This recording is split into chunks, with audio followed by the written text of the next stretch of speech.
the care, the love you show people. It is a seed that you plant in their mind, you plant in their heart, you plant in their presence, and you plant it in the future. Build the Bridge Fellowship. Help to prepare your life for eternal life with the Lord. We pray for you and your family. Please come and visit us.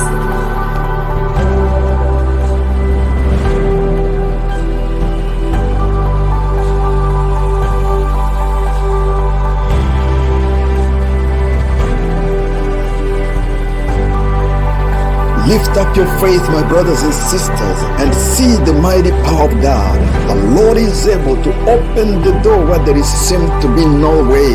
The Lord will come and intervene in your situation, and He will change it from an blink of an eye. Trust God, believe in Him, and see the mighty power of God in your life.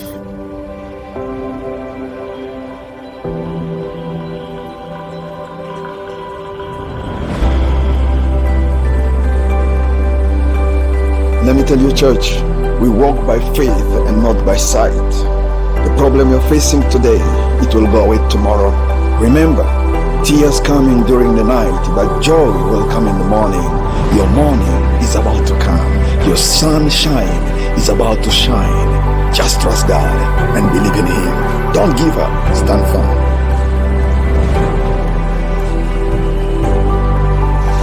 Come and join us and let us cross the bridge together.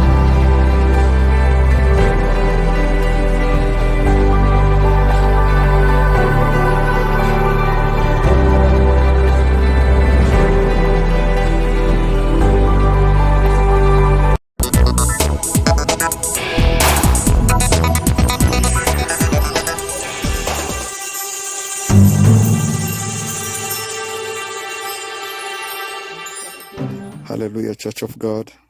Mungu ni mwema siku zote. God is good every day. Let's thank Him. Let's clap for Him. Tukisema Mungu, hakuna Mungu aliye kama na wewe. Let's thank Him and say that there is no other God like you. Tumebarikiwa tena. We are blessed again kwenye mtandao to be on the platform kutangaza injili ya Bwana, to proclaim the good news of God. And this is the good time in our lives. Hallelujah. Praise God. Mungu akubariki wewe mwenye umekaribia. May God bless you. You just join us. You just left your work. Umeacha vitu vyote. You just left your things. Karibu kwa kumsogelea Mungu. And to come closer to God. Siku hizi kanisa zinafungwa. You know, these days some churches are closed. Kanisa zenyewe zinafungwa ni vile tu ni ile manyumba. But it's only the building that are closed. Kanisa ni wewe. But the church is you. Ni wewe. And the true church is you. Kanisa yako, kanisa wewe, hakuna mtu mwenye. You are the church and no one can close you. No one can close the church. Mungu amependa kutoka ndani ya mwili hii. And God, even maybe when God wants you to come out of the life. Lakini wakati ungali uhai. But as soon as you're still alive, you are the church. Mungu anaishi ndani mwako. And God lives in you. Kuishi ndani ya zile manyumba. You may live in the house that are built by men's hands. But God sits in His house, in His church that He built by Himself. You need to know that you are a big person. You are the house of God. You are the tabernacle of God. You walk with God every time. God lives in you. God Father, the Son, and the Holy Spirit. So I want to welcome you. Welcome Father and mothers. Welcome brothers and sisters. Welcome everyone. You are in Africa, in Europe, in Asia, in America. You are welcome, all of you. I know that you are blessed also by online radio. And when you watch, you follow too. And we continue to give you the word. And if you are blessed with the word and the music that are played on the Mungu radio. endelee kuwabariki sana. I know Ninajua that God will bless hamtabakia you. jinsi mlivyokuwa. And I know that your life will never be the Hallelujah. same again. Wewe uko mtu mkubwa. You are a mbele ya big uso wa person. Mungu. Wewe uko mtu mkubwa. You are a big person. Wewe unatembeaga na Mungu mahali popote. You walk with God wherever you go. Wewe Mungu na hawezi akakuacha. Wewe And mwenyewe he cannot unatembea na leave you. Mungu mzima au unatembea ndani ya kumwogopa. You walk with Mungu the living God hatakuachilia. and you walk with Mungu fear. hata kuachilia. Siseme kwamba God will never hawezi leave you. kupata shida na I did matatizo. not say that you cannot Neno la meet Bwana problems. linatuambia kwamba matatizo na shida ni vya mingi The word of kwa God says watu wake, problem kwa and watakatifu wake, kwa things watoto wake. happen for his Lakini children, yeye anawakoaga but ndani the ya Lord vyote. saved them. Haikusema kwamba hatutapoteza, It haikusema does not kwamba mean we cannot lose. hatutakosa We makazi, cannot lose haikusema jobs. kwamba It does not mean hatutapata njaa, we cannot haikusema kwamba feel hatutakosa cha kuvaa, haikusema like kwamba food or foods hatutakosa or clothes matransport na vingine. or even Vile transport. vyote unaweza ukavikosa juu All of uko that, ndani ya hii dunia. You can lack Unajua them kwamba Yesu as long as you're still in Kristo this naye world. alikuwa mfano And we wetu. know that Jesus lived as, Ndio as nataka an example. nikutie nguvu, And I want to ndugu encourage yangu. you. Nikutie nguvu, I want to mama yangu, encourage you, baba yangu, brothers and nikutie sisters, father and nguvu. mother. Wewe kaka na dada, I wewe want to mwenyewe encourage you, uko brothers and unaniangalia, sisters. nataka You are nikutie watching nguvu. me. I want to encourage Nikwambie you. kwamba yale yote yawezekana, yaweza kukufikia. And I want wakati to tell you ungali that hapa all those duniani. things can happen to you Lakini as long nataka as you're still on the nikukumbushe world. kwamba But I want to Yesu remind you Kristo that aliyapita ndani Jesus Christ went through this akayashinda. and he Ule overcame mwenyewe them. aliyashinda anaweza na si akafanya He nini? who overcome it, Akatushindania. he can help us Si to ndio? overcome as well. Ule mwenyewe aliyapita ndani na ni muweza yote. He who went through Saa hii this ni mshindi wa washindi. and is Yeye overcome is, anaweza akatusaidia kwa yote. he can help us Unaweza for ukapata everything. shida, lakini juu uko ndani ya Bwana. But Bwana yuko because you're ndani in mwako. Christ and Christ is in you, Utaipita ndani. you will go through it. Utaipita ndani, haitakupitua. And it will never Korona take you. hii Even this corona, usiogope. Don't Mungu be- anajua. Ule mwenye yuko be ndani afraid. mwako anajua jinsi utaipita God ndani. is in Anajua you. jinsi He knows atasaidia how nyumba you will yako. Anajua overcome jinsi it. atasaidia he kwa knows ndugu how zako, he watoto will wako. help your family, Yeye your children, anajua your vyote. family. He knows Na, everything. na ukiona kitu fulani kinapitikana, tushukuru Mungu. And if you know kwa something kuwa njoo happened, vile. thank God, Tuko because siku that's how it's za- supposed to tuko- be. Tuko nyakati za mwisho. Because we're at the end Vitu vya time. mingi vitapitikana. A lot of things will Vitu vya happen. mingi vya kuogopesha. Scary things. Vitapitikana, lakini It will come nakwambia to ndugu, pass. usiogope. But don't Mungu fear. alijuaga kwamba vitapitikaka vile God knows vyote. that it will Usiogope, happen. uko Don't fear. pamoja. Don't fear. Haleluya. Amen. Nilikuwa napenda tu nikwambie maneno I hayo. wanted just to tell you these words. Mungu ni mwema, yuko pamoja na wewe. God is Ataendelea good kukusaidia. and is with you and is going to help you.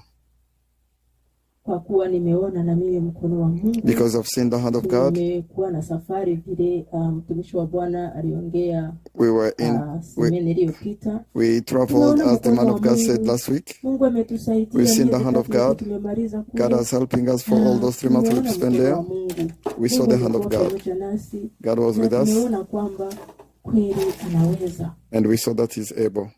Tunaweza tukashuhudia mengi. We can testify a Vile lot, vile na wewe uko na ushuhudia mingi. as long as you have also many testimonies. Na yale yengine yatakuja nayo tuko tayari kuyatoka ndani. And we're going to pass this through, and whatever comes, we're going to go through it. Because we are the army of God. Anything that comes, we will see the glory of God. Without taking more time, let us welcome the servant of God, and then He will continue to lead us as we also stand in the presence of God and listen to the message of God. You are welcome, Pastor.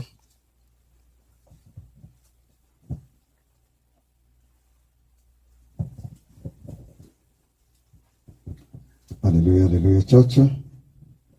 Jina la Bwana lipewe sifa. Praise God. Amen, amen. God is good. Mungu ni mwema. And all the time. Na siku zote. Our God is so good.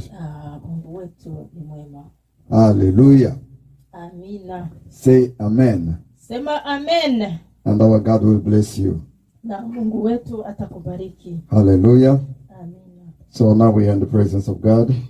Tuko mbele ya uso wa Mungu. And we're going to praise His name. Na tunaenda kuinua jina lake. Because He's so good. Kwa kuwa yeye ni mwema. He has good plan for us. Ana mpango mzuri kwa maisha yetu. And He will bless all of us. Na atatubariki sisi wote. Today is another day.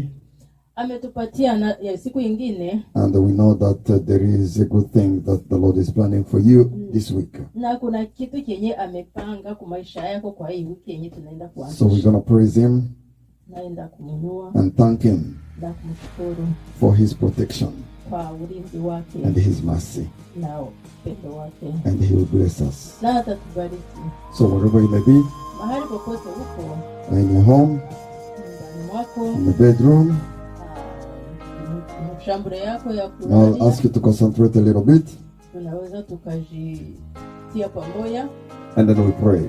halafu tuombe. And if you are driving, Kama uko unatembeza gari, pull aside for a few minutes, unaweza kaitia hata pembeni, and then we praise him and then we'll continue a journey. halafu tumalize, halafu uendelee. And the Lord will bless you. Bwana atakubariki. Let us pray. Tuombe. Heavenly Father, we say thank you for this moment. We bless you, Adonai. We say thank you, Jesus, because you're so good. You died on the cross, Lord, and you gave your life as a ransom for us. And here we are, we stand in your presence to come to worship and glorify your name. And thank you for everything that you've done for us, for our families, for our church members, and for each and every one of us, God, and those who are following all over the world. We praise you and we say thank you. Thank you for the breath of life. And thank you, Lord, for provision that you continue to provide for your people, and for everything, Lord, you continue to do, and especially for what you're about to accomplish in our lives. We dedicate, Lord, this service in your holy hand as we worship you and glorify your name. Now I'm going to invite all the church to raise up your voice, and let us start to thank God for the goodness and for his mercy. Wacha sauti tuombe. In the mighty name of Jesus, Father, we say thank you for this day. Thank you, Lord, because you're so good. Thank you, Father, because you have a good plan. We worship you, Jesus. We say thank you, Father. We say thank you, El Shaddai. We say thank you, Adonai. Thank you for your mercy. Thank you, Lord, for your blessings. Thank you, Jesus, for everything that you continue to do. I bless your name. I worship you. You are so good to us, Father. You are the one who called Abraham, Lord, and you asked Abraham to come out from his kindred, to come out from his land, to come out, Lord, from his people, to come out, Lord, for things that he used to do, Lord. And you say we ask him to follow you, and then you'll bless him, Lord. And you said that you're going to make him to be a blessing to nations, and those who are going to bless him, they shall be blessed. Father, we say thank you, because now we are part of that promise, not because of our works, not because of our will, but because of your will and because of your mercy, because of the work that Jesus did on the cross, Father. Who is like you, Lord, that we may bless you, Lord? There is no one that can be compared by you, Father. We give you praise. We say thank you, El Shaddai. We bless you, Adonai. Thank you for your mercy. Thank you for your love. Thank you, Jesus, for everything that you've done for us. We bless your name. We say thank you, Jehovah. We say thank you, El Shaddai. We say thank you, Adonai. May your name be glorified. May your name be praised. May your name be worshipped. And we ask you, Lord, that you may continue to touch our life and to transform us, that we may do your will. In the mighty name of Jesus, I give you praise because of my brothers and sisters. I give you praise because of the entire church. I give you praise because of our loved ones. I give you praise because of our family members and our parents, Father. Thank you for your mercy. Thank you for everything that you continue to do, Lord. We praise you. We bless you. We worship you. We glorify your name, Lord. Have mercy upon us, Lord. You are the one, Lord, who give us life. You are the one, Lord, who protect and fight for us. May your name be praised. May your name be worshipped. May your name be glorified. We say thank you, El Shaddai. We say thank you, Elohim. We say thank you, Adonai. We give you praise, Elohim. Thank you for the gift of life. Thank you, Lord. for my sisters, for my brothers in Christ, for those who give their life for you, for those who, Lord, follow you, for those who stand, God, and praise your name. I say thank you for that family that is praising your name. I say thank you, Lord, for that parent who is calling the children to come to pray, to come to worship your name. I say thank you, Lord, for that sister who's calling his brothers, who's calling his friend to come and pray. Praise his name, worship him because he's so good. Worship him because he's so precious. Worship him because he is good. He is good. And the Bible says that his mercy endures forever. We worship you, Lord. We give you praise. I pray, Lord, for everybody. I pray, Lord, for the people, God, who give their life for you, Lord. I pray for those who take time, Lord, to fast and pray. Give you praise. Give him a praise. Give him a praise. Praise the name of the Lord. Worship him. Worship him. We pray, Lord, for our nation. We pray, Lord, for all the nations. We pray, Lord, for your peace. We pray for your presence. Jesus, manifest yourself. Come and lead your people. Come and lead the church. Come and help us and strengthen your people, that we may do your will, that we may stand firm and praise your name and worship you and do your will in the truth and in righteousness.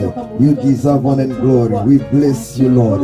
We bless you, Adonai. We bless you, El Shaddai. We bless you, Elohim. May your name be praised. May your name be worshipped. May your name be glorified, because you are so good, because you are so precious to us. In the mighty name of Jesus. In the mighty name of Jesus. In the mighty name of Jesus. Father, we call upon your presence this morning. May the Holy Spirit, Lord, move around. May the Holy Spirit, Lord, touch your people. May the Holy Spirit touch the church. May the Holy Spirit touch each and every one of us. Help us, Lord, to stand. Manifest yourself in the church. Manifest yourself in our homes. Manifest yourself in our churches. Manifest yourself in our family. You are so good. You are so good. We need you, Lord. We need you, Lord. We need you, Lord. The Holy Spirit, come and strengthen this family. Come and strengthen that church. Come and strengthen that servant of yours. Come and strengthen, Lord, this father who's asking himself millions of questions, who has been laid off at the work. Come and strengthen this mother who's crying, Lord, for his husband, for her husband, who's crying for her children. I pray, Father, that you may listen to their prayer. I pray, Father, that you may listen to their cry. Come, Lord, and do something. Holy Spirit, bring answers to the question that your people have. Bring answers to their prayers, Lord. Give them, Lord, according to their heart desire. You know their needs. You know their problems. Father, we pray for each and every family, Lord, that you may strengthen your people, that you may bless your people, Father. You are so good. You are so good. There is no one like you, Lord. There is no one that we can compare with you, Father. Manifest yourself. Manifest yourself. Manifest yourself. Manifest yourself. And bless the church. And bless your people. In the mighty name of Jesus. In the mighty name of Jesus. Touch your people, Lord. And bless them. And change the situation in their lives. We need you, Lord. We need you, El Shaddai. We need you, Adonai. We need you, Lord. Manifest yourself. Bless your people. Encourage your people. Touch your people. Change the things, Lord, in their lives. Change, Lord, in their homes. I pray for my brothers. I pray for my sisters. I pray for the entire church. I pray for your sons. Father, that manifest yourself.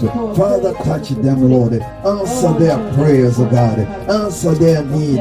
Answer them, Lord. Answer them. You are the one who can sweep away our tears. Sweep away the tears of your people. Sweep away the tears of your people. Sweep away the tears of your people. Sweep away their tears, Father. And they change the things around them, Lord. And they change things around them, Lord. We pray for those who are in the hospital, those who are sick. Heal them. Heal their homes. Heal their people, Lord. Heal their friends.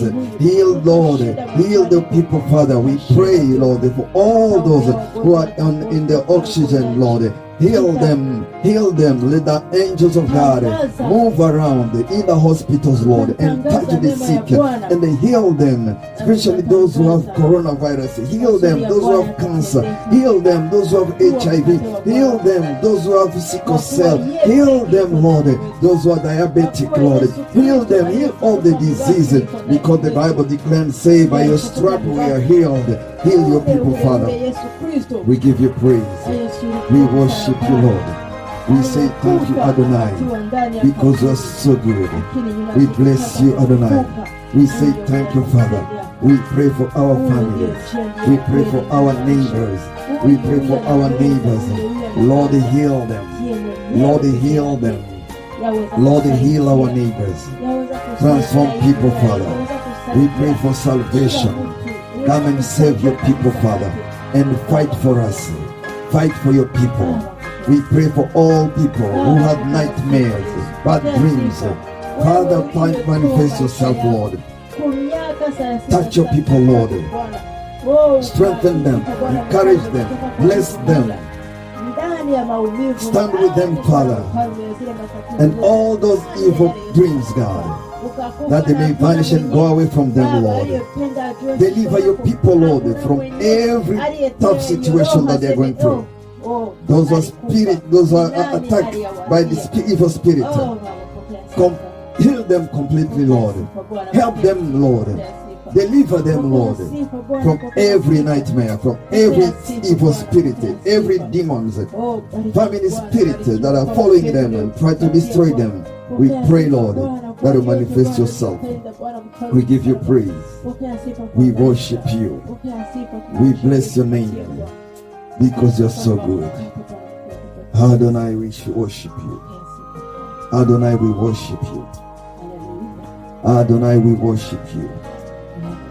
We say thank you because you're so good. Thank you for your mercy. We repent for all our sins. Forgive, Lord, all our unrighteousness. Forgive things that we do contrary to your will, Lord. Forgive all the sin. Forgive their family members, Lord. Forgive your people, Father. Those who are joining us, Lord, on the platform, all over the world, wherever they may be, Father. We pray that you may forgive them and cleanse each and every one, Lord, with the blood of Jesus. Let the blood of Jesus come and sweep away all our sins. Let the blood of Jesus sweep away all our infirmity. Anything that the enemy, Lord, has planted, Lord, let it be uprooted and clean your people. Set them free, Father. Remove disease. Remove all the attacks and free them, Lord, from the devil's attack. Father, we bless you. Thank you for the blood of Jesus.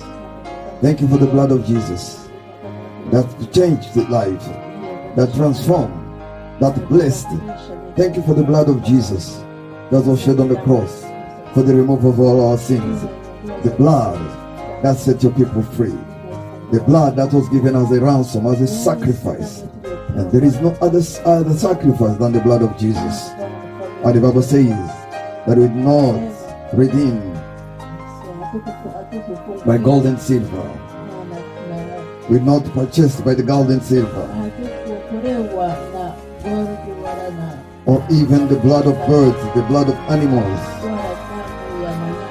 but we are redeemed by the precious blood of Jesus, which is so powerful and so great. May the blood of Jesus cover you. May the blood of Jesus cleanse you.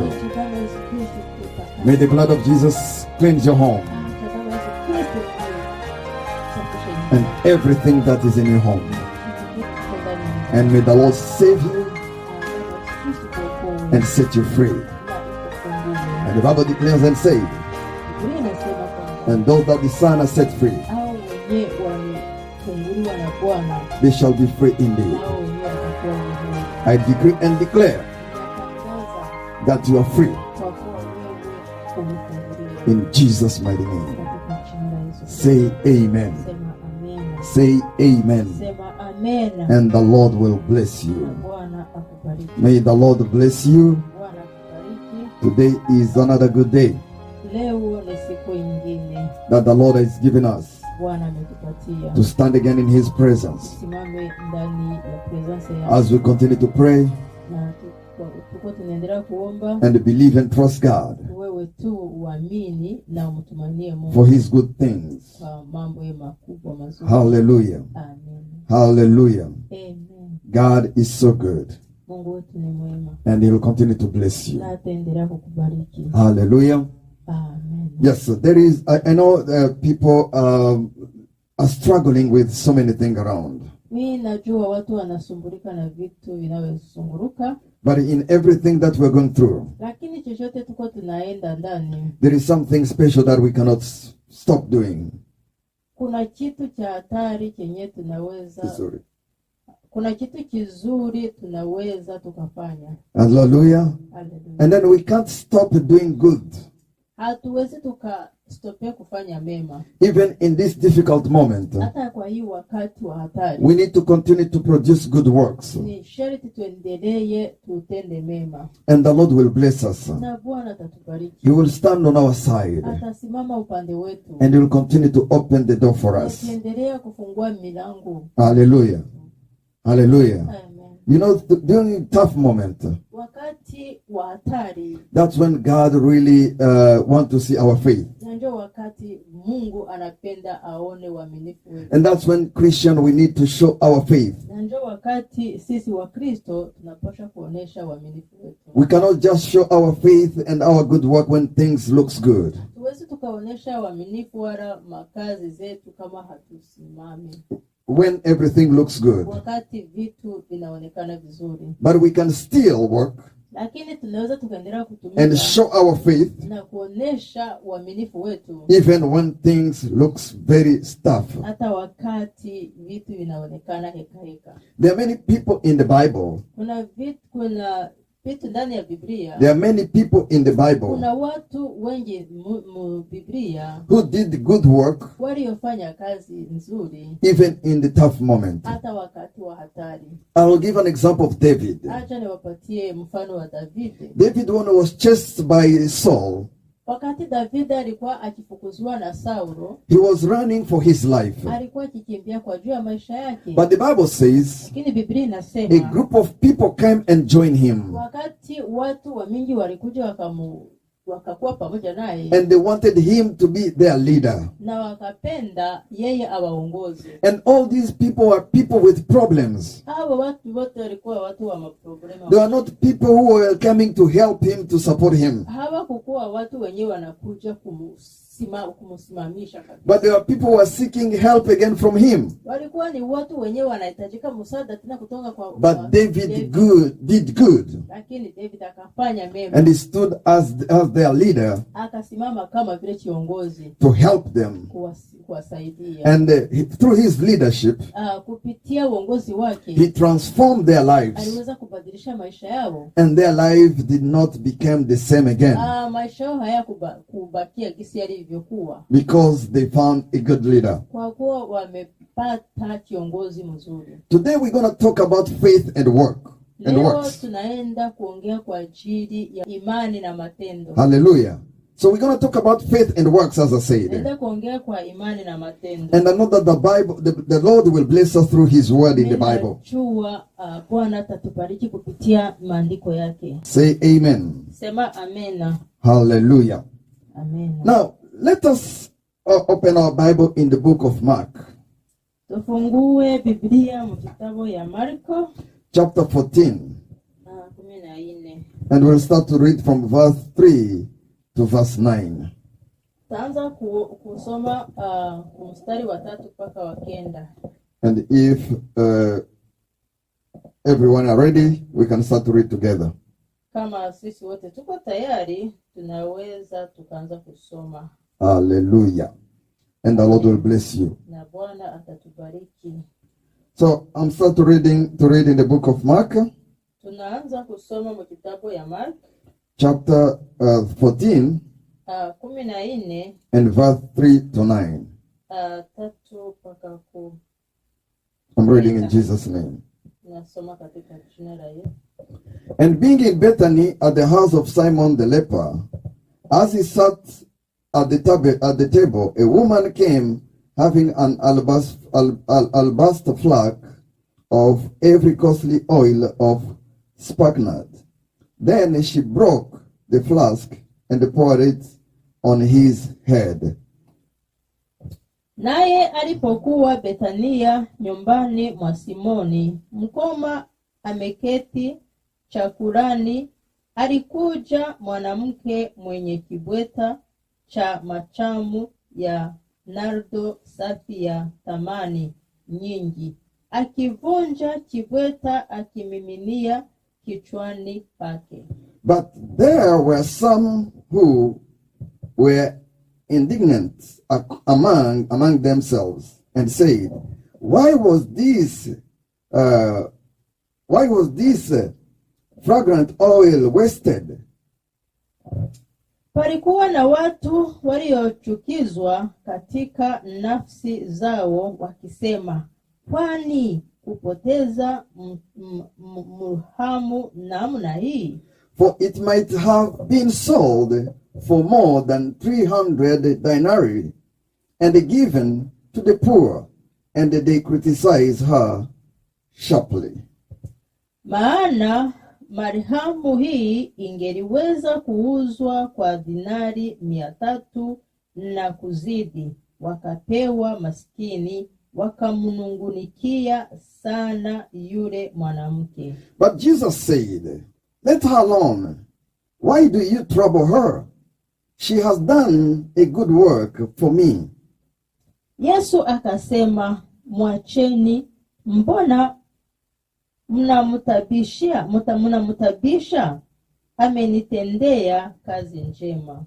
For you have the poor with you always, and whenever you wish you may do them good, but me you do not have always. Maana siku zote mnao maskini pamoja nanyi, na kila mpendapo mwaweza kuwatendea mema, lakini mimi hamnami siku zote. She has done what she could. She has come beforehand to anoint my body for burial. Ametenda alivyoweza. Ametangulia kupaka mwili wangu mrahamu kwa ajili ya maziko. Assuredly I say to you, wherever this gospel is preached in the whole world, what this woman has done will also be told as a memorial for her. Amen. Amen. Nawaambia, kila ihubiriwapo Injili katika ulimwengu wote, na hili aliyotenda huyu litatajwa kwa kumkumbuka lake. Amen. Hallelujah. Amen. Amen. Father, we say thank you for this word. We call upon the Holy Spirit. May the Spirit of God come and lead us and help and speak to us. May the Spirit of God come and talk to the saints of God and open their mind, and let this word have a dwelling place in them, in each and every one of us, Lord, that we may receive it and it may work for us and it may help us to do your will. In the mighty name of Jesus, let all the saints say amen. Amen. Hallelujah. Amen. Now we just hear this story here. Tumesikia hii mastoria. Amen. Amen. And the Bible is telling us the story of this woman. Biblia inatuambia storia ya huyu mwanamke. And the Bible does not give us the name of the woman. Na Biblia haituoneshe jina ya huyu mwanamke. But the Bible says Lakini Biblia inasema Jesus was in the house Yesu alikuwa ndani ya nyumba of Simon the leper. kwa huyo Simon leper. Amen. Amen. Mukoma. Kwa huyo Simon mkoma. Hallelujah. Amen. And he was on the table eating food. Na alikuwa akikula chakula. And then suddenly a woman came in the house. Halafu kwa kufumbua wakaona mwanamke anaingia. And then she opened a bottle of oil or perfume. Akafungua chupa ya parfum. And then she poured it on Jesus. Na akaimwanga kwa Yesu. And the people who were with Jesus, Watu wenye waliokuwa na Yesu and they start to speak in their heart and even to speak for with one another. wakaanza kunungunika ndani ya mioyo yao. And they say, why this waste? Wakasema kwa nini amepoteza hivi? This was an expensive perfume. Hii ni parfait yenye iko bei. It could be sold and then we could help the poor. Ilipaswa kuuzishwa na iweze pesa zisaidie wa maskini. Hallelujah.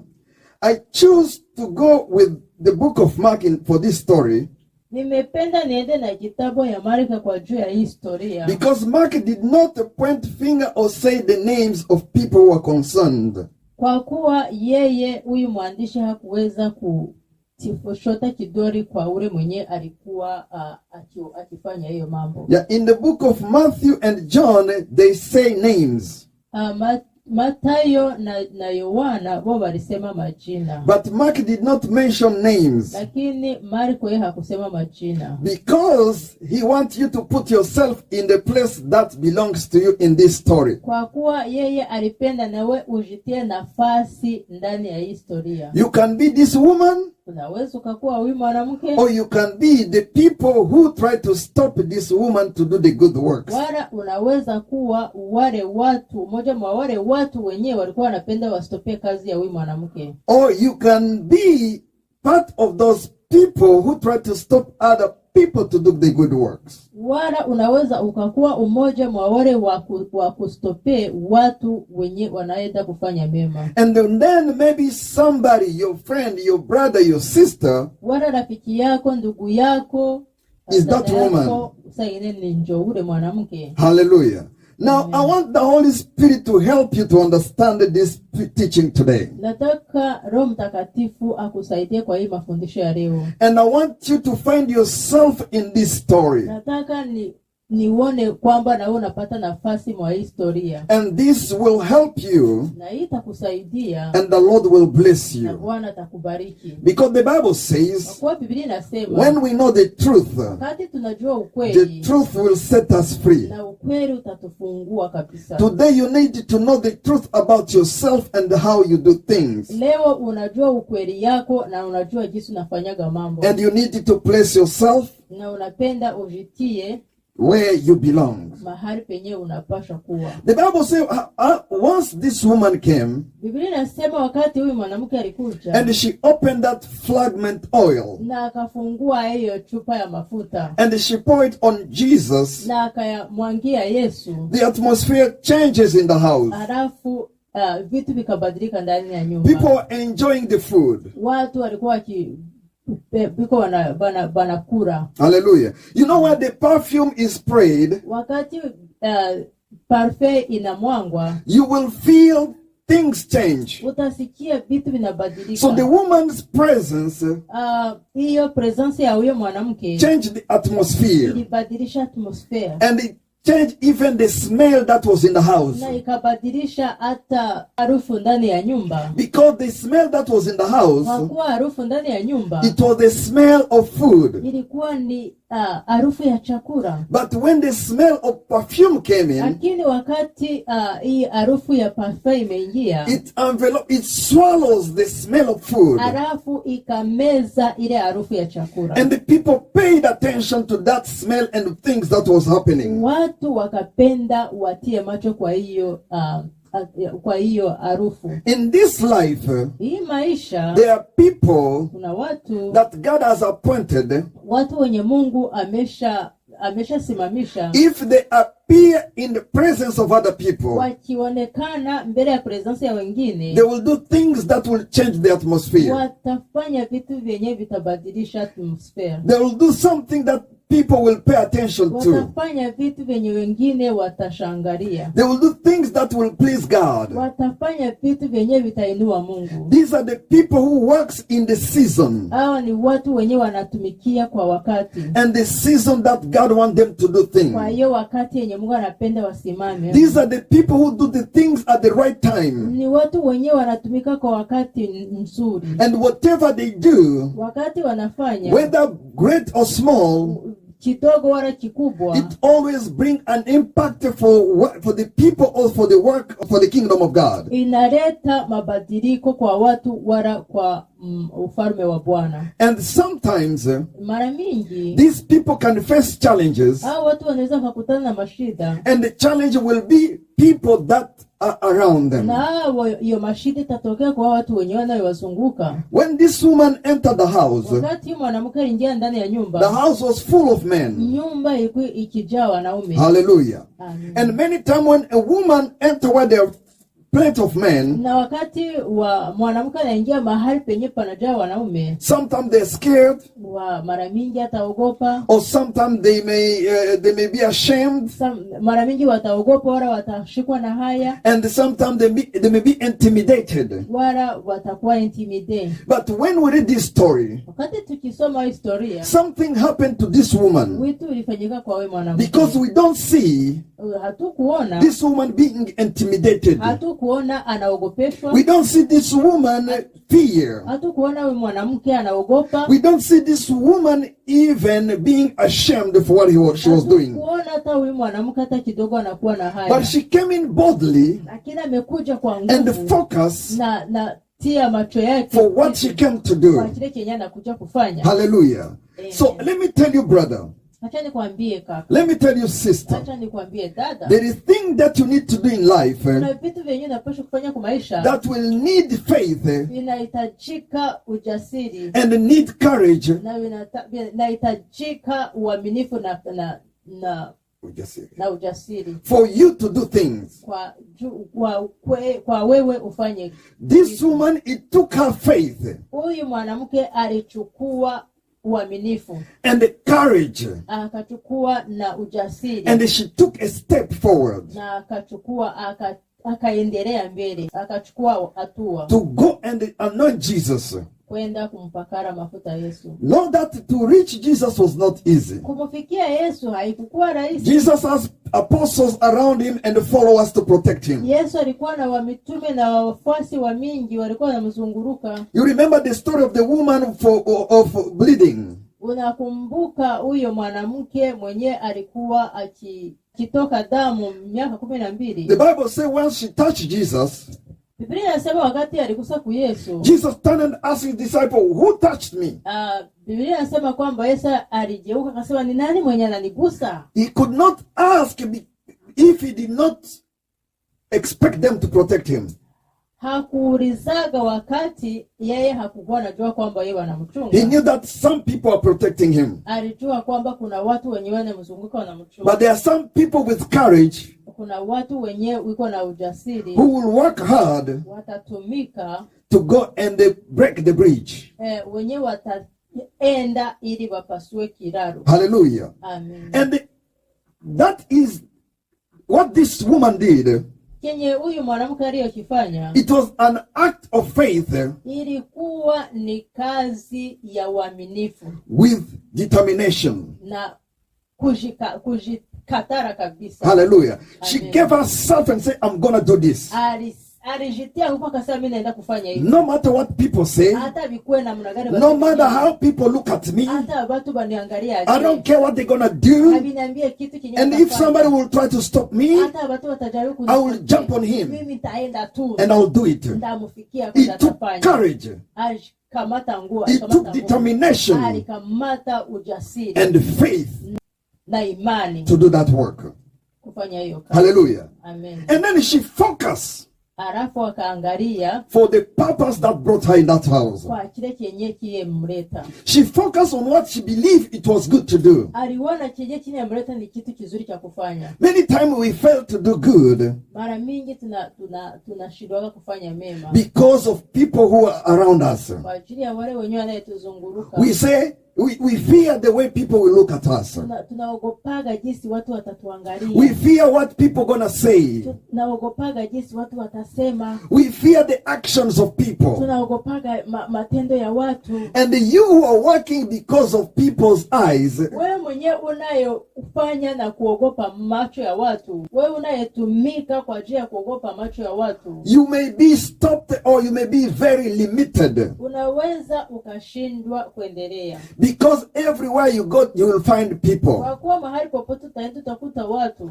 There are people who fear even to preach gospel. Kuna watu wenyewe wanaogopa hata kuhubiri injili. Because they fear people will look at them. Kwa kuwa wanaogopa watu watawaangalia. People will criticize them. Watu watawaongea. People will talk. Watu wataongea. And they are terrified to speak the good news. Alafu wanaogopesha kuhubiri injili. Hallelujah. And there are also even other Christians Na kuna Wakristo wengine who always stand to discourage one another. wanayesimamaga kwa ajili ya kukata nguvu wengine. This fellow who tried to speak against this woman, Huyu mwenye amesimama kuongea kwa huyu mwanamke, he was one of the disciples. alikuwa mmoja muba mitume. He was one of the followers. Alikuwa mmoja muwafuasi. Hallelujah. Amen. He was one of the church. Alikuwa umoja ndani ya kanisa. And then many of them start to speak. Alafu wakaanza kusema. Hallelujah. Amen. Amen. Amen. Now, you may be in the church. Naweza kuwa ndani ya kanisa. God has brought us together. Mungu ametuweka pamoja. And he gave us different tasks and different work to do. Na akatupatia vitu vyenye viko très différents vya kufanya. There are those who are there, Kuna watu wenye wiko pale and their work is to support the ministry. na kazi yao ni kusaidia kazi ya Their work is to preach, and their work is to sing. wengine kazi yao ni kuhubiri, wengine ni kazi yao ni ya kuimba, And others, their work is to encourage one na another. wengine kazi yao ni kusaidia watu kusimama. But woe to him or her Lakini sorry kwa wale that their work is to discourage other people to do the task God wants them to do. pole kwa hao wenyewe wanayesimama kwa ajili ya kurudisha wengine nyuma. Hallelujah. Amen.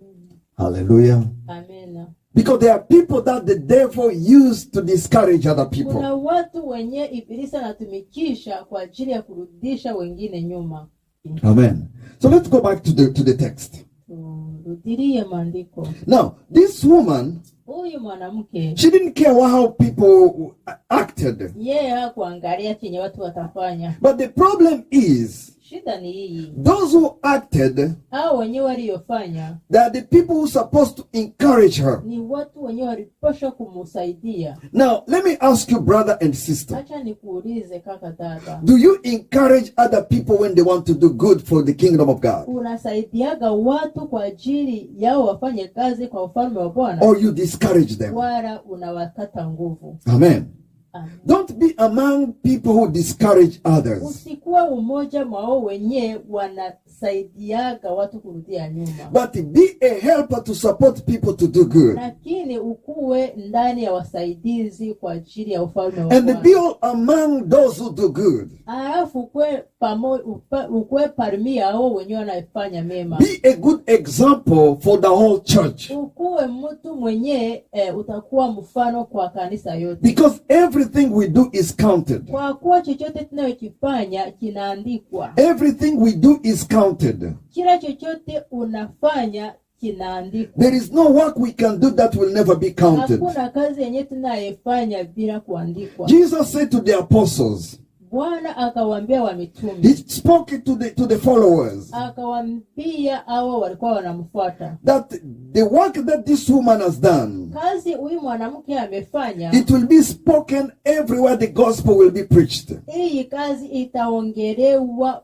mpaka mahali popote injili kitakuwa Which inaongelewa. means the work that she did Sema kazi yenyewe did aliyoifanya not go in vain. haikwenda tu kwa bure. That work will be remembered. Hiyo kazi itakumbukwa. And let me tell you, church, Acha nikwambie, everything that you do for the work of for the kingdom of God, kila chochote unapokifanya kwa ajili ya kazi ya you don't do ufalme it wa for Bwana, man. haukifanyie mutu, You don't do it for the pastor, haukifanyie pastor, but you are doing it for the kingdom. lakini umekifanya kwa ajili ya You ufalme do wa that for Bwana. God. Umekifanya kwa ajili And ya I want to encourage you nataka nikupe nguvu to continue to do good. uendelee utende mema. If God is calling you to support the ministry, Kama Mungu amekuitia kusaidia kazi, support the ministry as much as you can. saidia kazi ya Mungu jinsi unaweza. If God has called you to strengthen one another, Kama Mungu amekuita kwa ajili ya kusaidia wengine, strengthen them as much as you can. uwatie nguvu jinsi unaweza kuvifanya. If God has called you Kama Mungu amekuita to preach preach or to support other people, kutangaza injili wala kusaidia wengine, do it with all your heart. vifanye na roho yako And yote. don't look at your right or to the left what people gonna say. Pembeni vyenye watu watasema. Don't look the attention or the action of other people, Usiangalie attention ya wengine wataongea nini. because they can limit you to do what God wants you to Wako do. wanaweza wakakustopia kufanya chenye ulipaswa kufanya. And at the end, they will never give you a reward for the work you are supposed to do or the work that you are doing. Alafu kumwisho hautapewa hautapewa matabishi yako, But God will reward you. lakini Bwana yeye atakusaidia. Sometimes people will attempt to stop you to do good. Watu wengi wamejaribu kukustopia usifanye mema. They must stop you to do what is right. Wamekusaidia usifanye yenye iko ya ukweli. But the Bible says something Lakini Biblia inaongea kitu that I want to share with you. chenye mimi nataka tuchangie. In 1 Peter chapter 3 and verse 14. Peter wa kwanza 3:14. Hallelujah. Amen. Let's go 1 Peter. Tuende kwa Pierre wa kwanza. And if you're there, say amen. Kama uko pale sema amen. And then we'll read together. Alafu tutasoma pamoja. 1 Peter Pierre wa kwanza 3:14. 3 mstari wake wa 14. You know that God is so good. Unajua Bwana ni mwema And his plan is so powerful. na mipangilio yake ni ya hatari The sana. Bible says this. Biblia inasema hivi: But even if you should suffer for what is right, you are blessed. Do not fear their threats. Do not be afraid. lakini mjapoteswa kwa sababu ya haki, mna heri. Msiogope kutisha kwao, wala msifadhaike, bali mtakaseni Kristo Bwana moyoni mwenu. Hallelujah.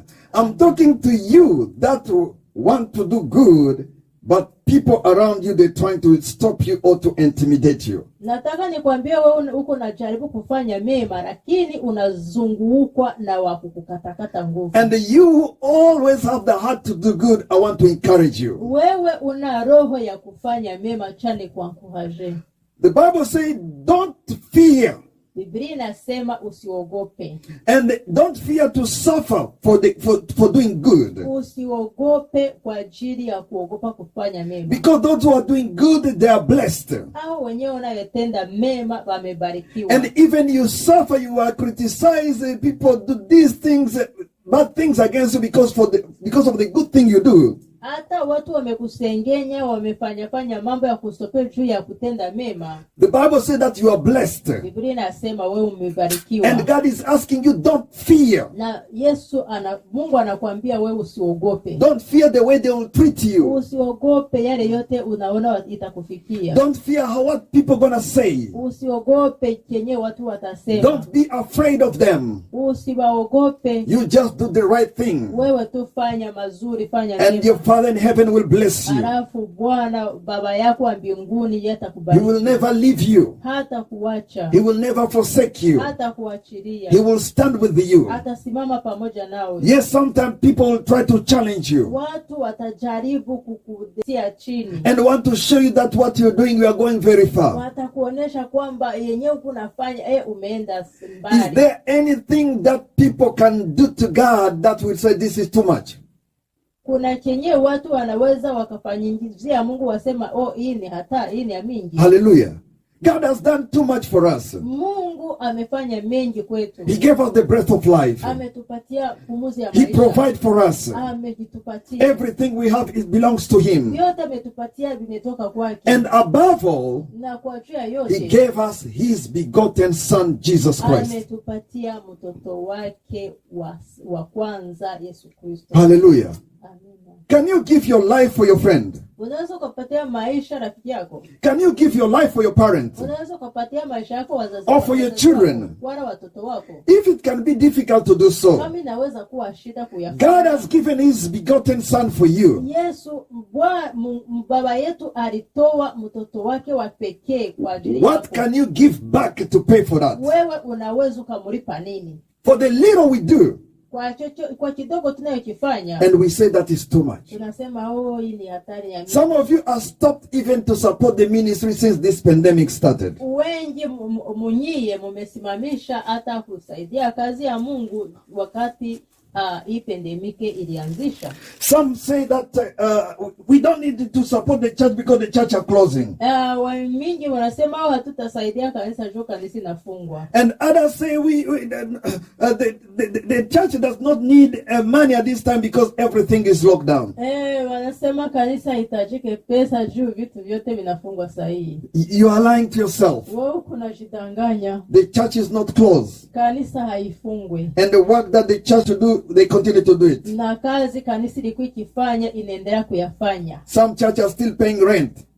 Kanisa zingari zinalipa mahari. Some churches are still paying for internet and pay for their website and the radio programs. Kanisa wangari wanalipa mahari, wangari wanalipa internet, wangari wanalipa maradio na vingine na matelevizio mahari wanatumikia. Hallelujah. Amen. So they still need the support as you used to do when everything were normal. Wangari wanahitajika mchango wako wakati vitu vilikuwa vingali vinatumika vizuri. Even now they need it even more than how they used to need. Sasa kwa hii wakati njo inahitajikwa ya mingi kushinda hata ya kwanza. Because there are people who are suffering in Africa right now, they need the help for our churches. Kwa kuwa kuna watu wenyewe wiko na njaa, wiko wanapita mambo ya hatari kwa Afrika na wanahitajika. They don't have work.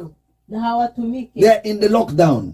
Biko ndani ya lockdown. Some are refugees. Wengine ni refugee. They are far away from home. Na biko mbali na manyumba. They don't have a garden to plant anything. Habana hata na mahali pa kulima. They don't have the work. Habana hata na kazi. Hallelujah. Amen. But they are locked in the house. Biko ndani ya manyumba.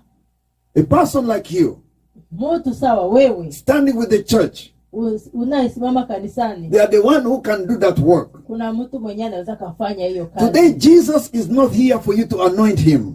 Leo Yesu haiko hapa juu wewe umemwangie mafuta. But Jesus is in that brother and that sister who is needing your help right now. Lakini Yesu yuko ndani ya hiyo dada, ndani ya hiyo kaka, ule mwenye anahitajika msaada sahihi. Jesus is living in them and Jesus is expecting you to come and anoint him. Yesu anaishi ndani mwao na Yesu anatarajia wewe uende umwangie mafuta. So if you look to the people on your right and on your left or before and behind you, ukiangalia watu wenyewe wanayekuzunguruka, you may fail to do what is right at this time. unaweza ukashindwa kufanya chenye ungeliosha kufanya kwa hii wakati. That's the reason why I want to encourage you, brother and sister. Ndio maana nataka nikutie nguvu kaka na dada. You need to stand and do good. Unapaswa kusimama na ufanye mema. Do it by faith. Uyafanye kwa imani. And you will see God bless you. Na Bwana utaonana He will kubariki. open doors for you. Atafungua milango kwako. He will stand on your side and support you. Atasimama kwa upande wako na kusaidie. Don't be discouraged. Wewe usikatike nguvu. Don't be intimidated. Wewe usiogope, Don't allow people to bring you down for the good works you are trying to do. Usitike watu wakutie chini kwa mazuri, kwa mema unayoyatenda. Even your mind, sometimes you need to stop your mind and think positively and concentrate. Hata mawazo yako usiitikie kukutia chini. And the Lord will bless you. Bwana atakubariki. Don't fail to do good. Wewe usishindwe kutenda mema. Don't fail to stand and do the right things. Wewe usishindwe kusimama na ufanye Because of people. kwa ajili ya watu. Hallelujah. Amen. This woman did not stop to do good. Huyu mama yeye hakuyastopea kuyafanya mema. Apostles and followers didn't stop her or intimidate her. Wamitume wafuasi baliendelea lakini hakushindwa. She stood and do what was right. Alisimama akayafanya yaliyo mema. And God was with her. Na Mungu alikuwa pamoja And naye. God strengthened her. Na Mungu akamtia nguvu. And she did something that will be remembered everywhere the gospel is preached. Na alifanya kitu kenye kitendelea mpaka mahali popote injili As I said, never fail to do what is right because of people. Vile nilisema usishindwe kutenda mema juu ya watu. James chapter 4 and verse 17. Yakobo 4 mstari wake wa 17. The Bible says this. Biblia inasema, so whoever knows the right things to do anayejua kuyatenda mema and they fail to do it, na anashindwa kuyafanya, for him is sin. Yeye hapo ni dhambi. Hallelujah. Amen. When we know to do good Wakati tunajua kutenda mema and we fail to do good, na tunashindwa kufanya mema, no matter the reason, hakuna hata rezo gani, the Bible says that is a sin. Biblia inasema kwamba ni dhambi. If you know that to support the ministry is something good to do, Kama unajua kwamba kusaidia ministeri ni kitu kizuri and you are capable to support the na ministry, unaweza ukayafanya and you don't do it, na huvifanyi, the Bible declares that is sin against you. Biblia inasema kwamba hiyo ni dhambi. How many times do we sin without even realize? Mara ngapi sisi tunafanyaga dhambi hata hatuelewe? How many times we sin for the thing that's supposed to bless us again? Mara ngapi tunaweza tukafanya dhambi yenye inayotuma tubarikiwe? The Bible says that give is a blessing. Biblia inasema kwamba kupana ni baraka. Hallelujah. Kutoa ni baraka. When we give, we get blessed. Tukitoa tunapokea baraka. The Bible says it's more blessing to give than to receive. Ni mema kutoa kuliko kupokea. And I want to encourage you, brothers and sisters, learn how to give. You will be blessed. Nataka nikutie nguvu dada na kaka, wewe toa utapokea. We don't give when we have too much. Hatutoe juu tuko na vya mingi. We don't give when the situation looks so good to us. Hatutoe juu situation inaonekana kwetu nzuri. We don't give because people will cheer us. Hatutoe kwa kuwa ili watu waweze kutushukuru. We don't give because people will speak good things for us. Hatutoe juu watu watusifu. We don't give because people will see us. Hatutoe juu watu watuangalie. By the way, it's much better Na dairi ni vizuri to give in secret. kutoa ndani ya secret. Because the Bible says Kwa kuwa Biblia inasema when we do good works, tukifanya matendo a mazuri, charitable works, matendo mazuri, hallelujah, let your left hand acha mkono wako wengine do not know what the right hand is doing. usijue wakati mkono wengine imefanya. Hallelujah. Sometimes you need to do things by yourself. Mara mingi unapaswa kufanya vitu wewe tu. When the spirit inside you convinces you that what I'm about to do is so good, Wakati roho wa Bwana ndani mwako anakuambia chenye unaenda kufanya ni kizuri, you need to stand and do it. unapaswa kusimama na ukifanye. Sometimes it may ask you a courage to take the phone number and call that person. Inaweza ikakukamata muda uchukue telefone uite huyo mtu. And call that man and servant of God. Uite huyo mtumishi wa Mungu. And say, I want to do this. Mwambie mimi nataka nifanye I want to hivi. support. Nataka nisaidie. I want to donate. Nataka nipatie. And I want to help. Nataka nisaidie. When you do that, you will be blessed. Wewe ukifanya hivyo utabarikiwa. Many people are failing to do so. Watu wengi wameshindwa kuyafanya. When they look around, Wakati they see how the situation looks like. Hallelujah. Maybe the situation also speaks to you. Saa ingine situation inaongea na wewe. Maybe the situation is telling you if you give or if you support or if you do that, you'll have nothing remain. Saa ingine hali iko inakwambia ukitoa wewe utabakia zero. There are so many voices around us. Kuna masauti mingi. The devil can speak to you through many ways. Hivyo shetani anaweza kaongea na wewe kupitia njia za mingi. The devil can speak to you through people. Ibilisi anaweza kukuongelesha kupitia watu. The devil can speak to you through the environment. Ibilisi anaweza kukuongelesha kupitia vinayokuzunguka. The devil can speak to you through the situation around you. Ibilisi anaweza kukuongelesha kupitia situation inayokuzunguka. Hallelujah. Now, which voice do you hear? Unasikiaga sauti gani? Which voice do you follow? Unafataga sauti gani? And even the Holy Spirit can speak to you as well. Na Roho Mtakatifu anaongea, anaweza kukuongea. And tell you and encourage you and say, brother and sister, anakuambia na kutia nguvu. do this is good. Fanya hivi ni vizuri. Do help that person need your help. Saidia ule mtu anahitaji. Stand with this ministry because they need you. Simama na mimi ministeri juu inakuhitajika, do this. fanya hivi. And then the devil also will talk to you around in another way. Halafu nyuma ya pale ibilisi naye atakuongelesha mwingine. Which voice do you follow? Halafu unafuataga sauti gani? Hallelujah.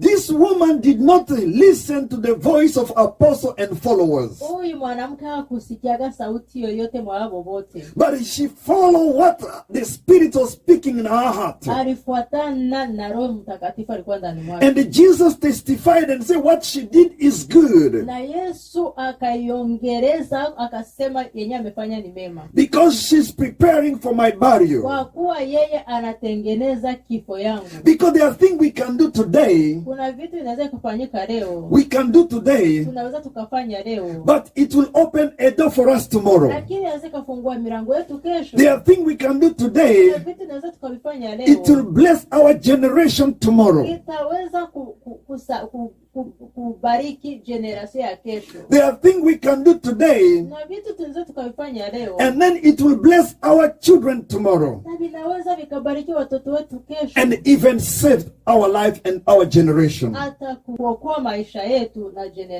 na generation ijao. Don't fail to do good. Wewe usishindwe kutenda mema, Don't fail to stand and do what is right. usishindwe kusimama na ufanye yenye unapasha kufanya. No matter what the reason may be. Usiangalie rezo gani naweza kuonekana. If you know what you want, what your heart is telling you to do is right and good, Wewe tu kijua kwamba yale unaenda kutenda ni mema, do it. fanya. Because the devil will never ask you to do something good. Kwa kuwa ibilisi hata siku moja hata kuambia ufanye mema. The devil will never ask you to bless somebody. Ibilisi hataweza kukuambia hata siku moja usaidie mtu. And if the devil asks you to give somebody something, Kama ibilisi wewe anakuambia ufanye kitu kizuri kwa mtu fulani, he will tell you the advantage that you will receive from that person. atakuonesha na faida yenye utatosha ndani ya huyo mtu. He will show you, if you give this, ask for this. Atakwambia wewe ukitoa hiki wewe umurombe hiki. For him is just exchange. Yeye ni kubadilishana. Hallelujah. He will never tell you to give somebody who will never give back to you. Yeye hata kuambia patia mtu kabla yeye asikurudishie. Hallelujah. Amen. Every good works will be rewarded by God. Kila kazi yote unayoyatenda utayapokelea. Whatever you do here on earth, it will be rewarded by God. Yoyote unayoyafanya hapa duniani utapokea mbinguni. If you bless me, remember that God will bless you. Kama wewe unanibariki, ujue kwamba Mungu ndiye atakubariki. And don't expect the returning blessing through me. Usiangalie kwamba mimi ndio nitakurudishia. But God will open another way to reward you. Lakini Mungu atafungua njia nyingine ya kukusaidia. When you stand with the ministry and bless and support that ministry, Ukisimama na ministeri na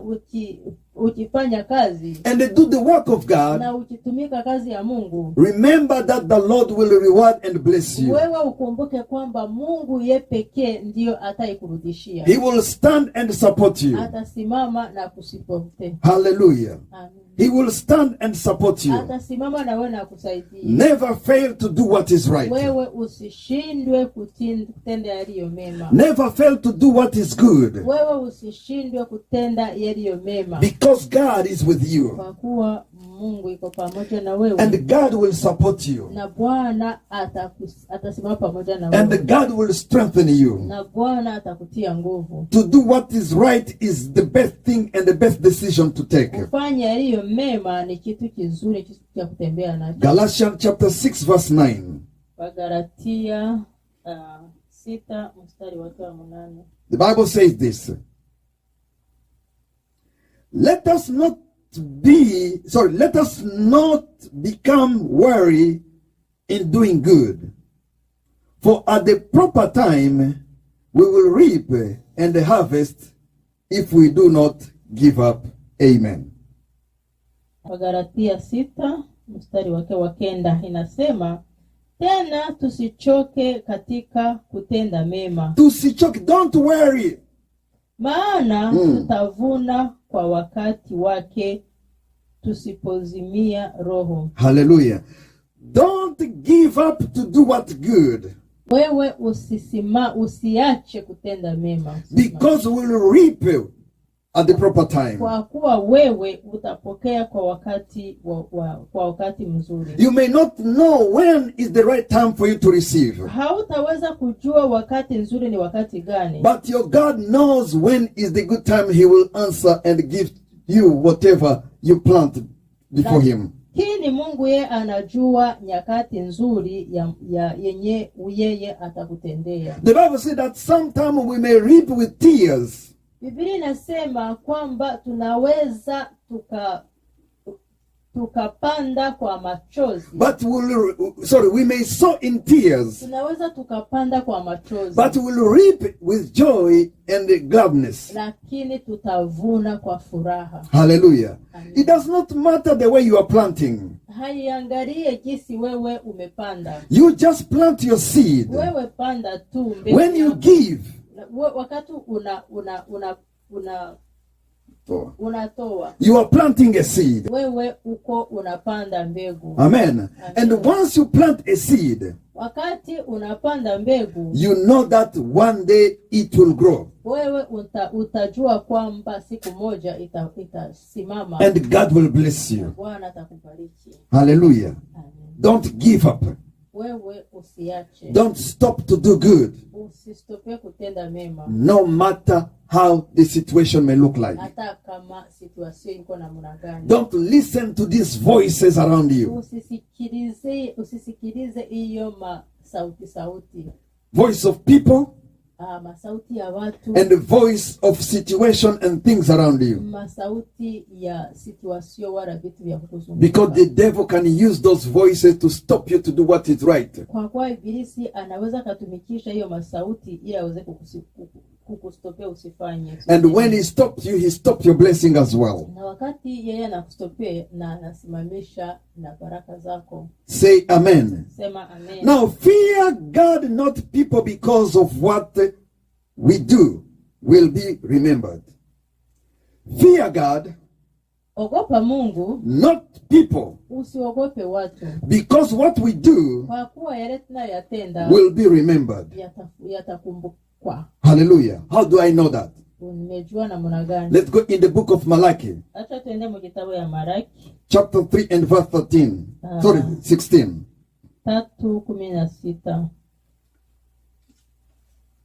The book of Malachi. Kitabu ya Malaki 3 and 16. 3:16. If you're there, say amen. Kama uko pale sema amen. Then those who fear the Lord God spoke to one another. And the Lord listened and heard them. So a book of remembrance was written before him for those who fear the Lord and who meditate on his name. Amen. 16. Ndipo wale waliomwacha Bwana waliposemezana wao kwa wao, naye Bwana akasikia. Na kitabu cha ukumbusho kikaandikwa mbele zake kwa ajili yao ya hao waliomwacha Bwana na kulitafakari jina lake. Amen. Those who fear God, wanaomwogopa Mungu, they will do the will of God. watafanya mapenzi ya Mungu. They will hear his voice. Watasikia sauti yake. And they will do exactly as the voice of God is telling them. Watafanya mapenzi ya sauti. Jesus said this. Yesu akasema, the sheep of his pasture, kondoo zake, they know his voice.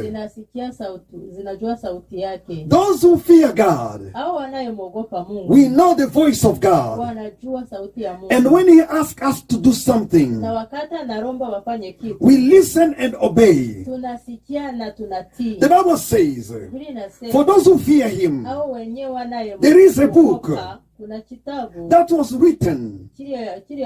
That book is called the book of remembrance.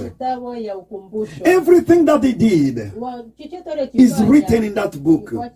Let me tell you, brother, let me tell you, sister, father and mothers, young and youth, watoto na wa vijana. Everything you do for God Chochote unachokifanya kwa is Bwana written. inaandikwa. You are not throwing. Hautupe. You are not wasting.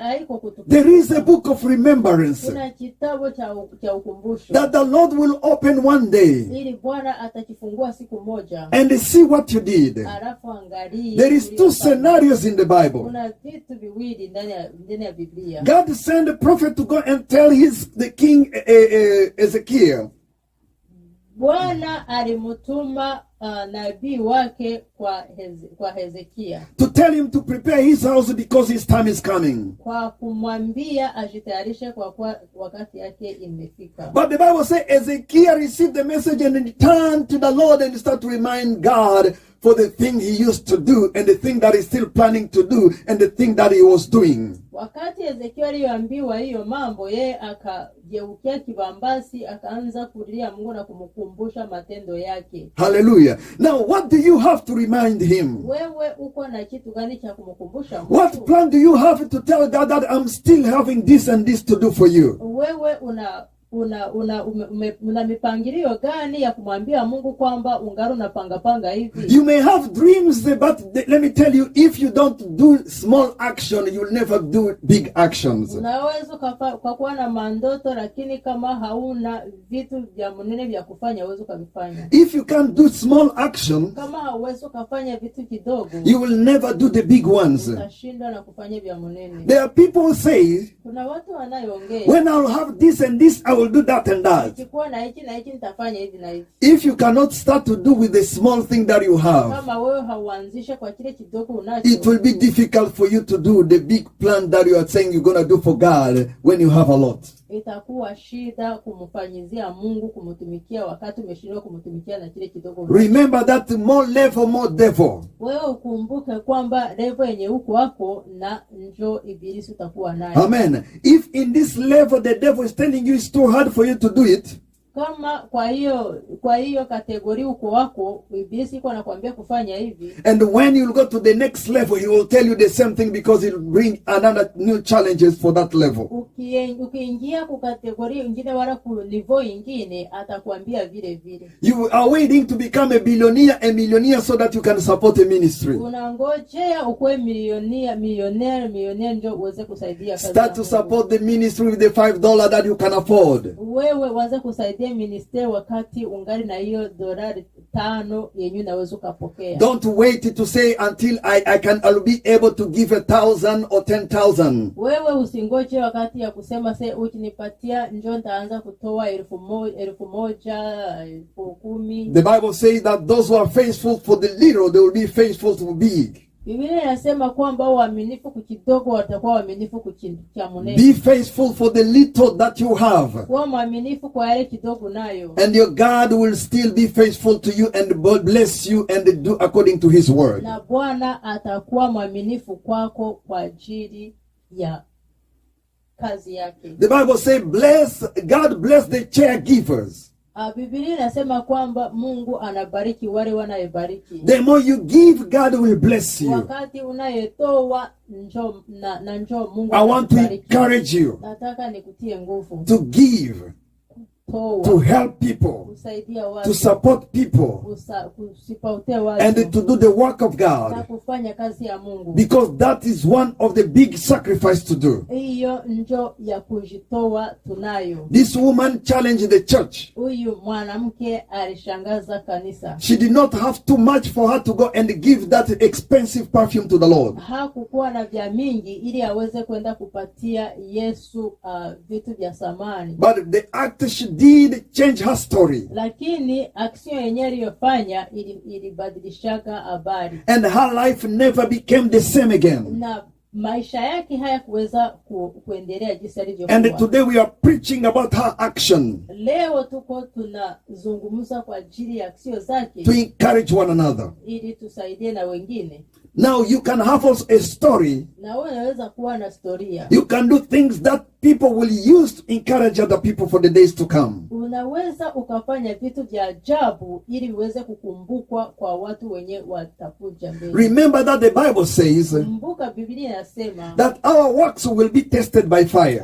Kazi zetu zitakuwa zitajaribiwa na moto. There are some people, if they test your work, they put it in the fire, it burns and be destroyed. Kuna watu makazi zao zitatiwa kwa ajili ya kujaribiwa moto, zitaharibika. There are other people that when they put your works, it stand like gold in the fire. Kuna wengine kazi zao zitatiwa moto zisimame kama vile gold. Some of you, your works are like sticks, sticks you put in the fire, it burn. Kuna wengine kazi zenu zitatiwa moto zikuwe sawa vile kuni ziishe zipotee. Other people, your works are like paper, you put it and then just a second it's burned. Kazi za wengine zinatiwa ndani ya moto zinakuwa sawa vile mapapie zinaipotea surprise. Others, your works will be like a clay, you put it and then it resists. Wengine inaweza kuwa sawa vile viumbe vibambumba vitiwe moto, hapo vinaweza vika resiste. And others, it will be like gold and silver. Wengine vitakuwa sawa vile dhahabu wala fedha. Hallelujah. Amen. What kind of work do you have? Kazi gani wewe unayo pale? When the Lord will test our work, how do you think your work will resist? Kazi zetu zikitiwa ndani ya moto ni gani yenye utabaki unaweza kuwa nayo? 1 Corinthians 3:13. Wakorinthiani wa kwanza 3:13. Hallelujah. 1 Corinthians 3:13. Wakorinthiani wa kwanza 3:13. The Bible says this: each one's work will be clear, for the day will declare it, because it will be revealed by fire, and the fire will test each one's work of what sort it is. Maana siku ile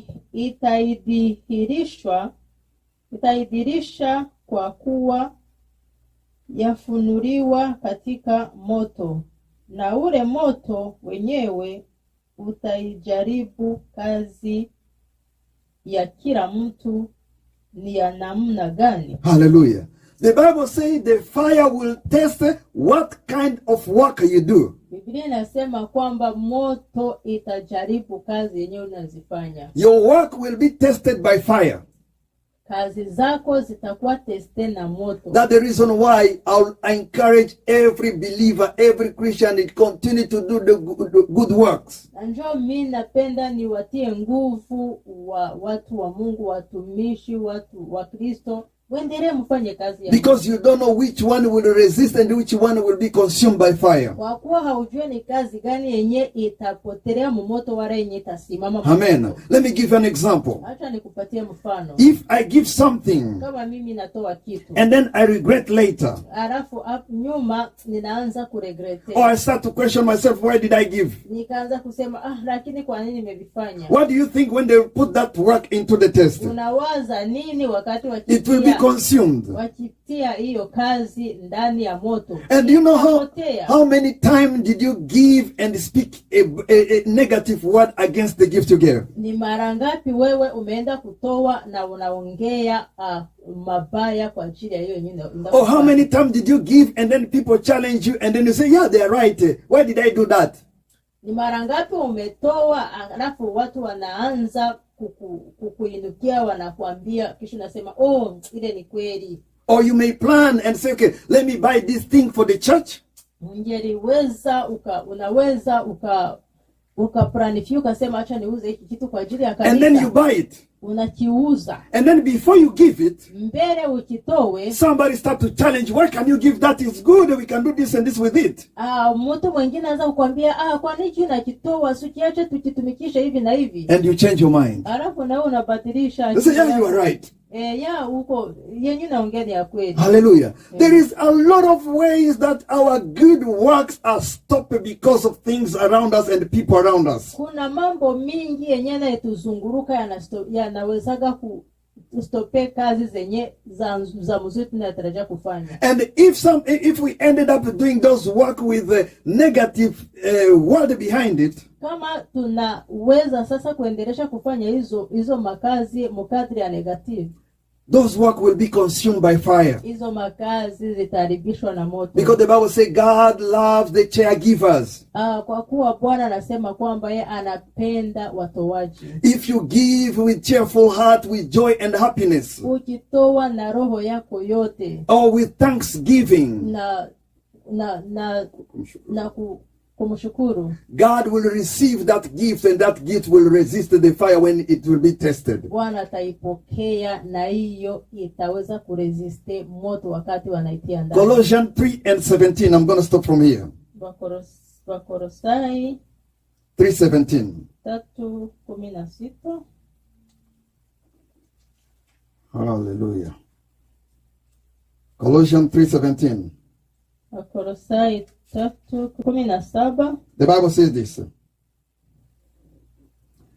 And whatever you do in word or deed, do all in the name of the Lord, giving thanks to God the Father through him.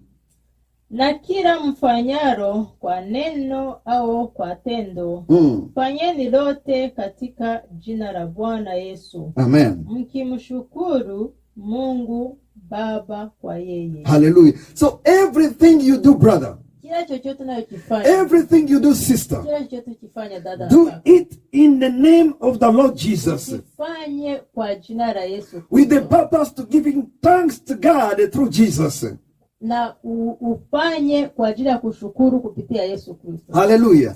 If I give, let me give it in the name of the Lord. Acha nikitoe kupitia jina la Bwana. If I do something, I say something, let us do it in the name of the Lord. Chochote ninayokifanya acha kifanyike kupitia jina la Bwana. When we do it in the name of the Lord Jesus, Tukikifanya kupitia jina la Yesu Kristo, I will do, and I know that I'm doing it for Jesus, not for man. nitakitoa, ninajua kwamba mimi napatia Yesu, sipatie mwanadamu. Sometimes we limit ourselves Wakati mingi tunajistopea sisi because wenyewe. when we give, Wakati tunatoa, we see the church, tunaangalia kanisa, we see the pastor, tunaangalia we see the utumishi, organization, tunaangalia organization, we see people, tunaangalia watu, but we don't see hatuone Jesus in him, in them. Yesu Kristo ndani yao. Hallelujah. Amen. Jesus said Yesu akasema, that when we do for people, for the little ones, tukitoa kwa watu, tunaona wale wadogo. when we give for those little ones Tukitoa kwa wale wadogo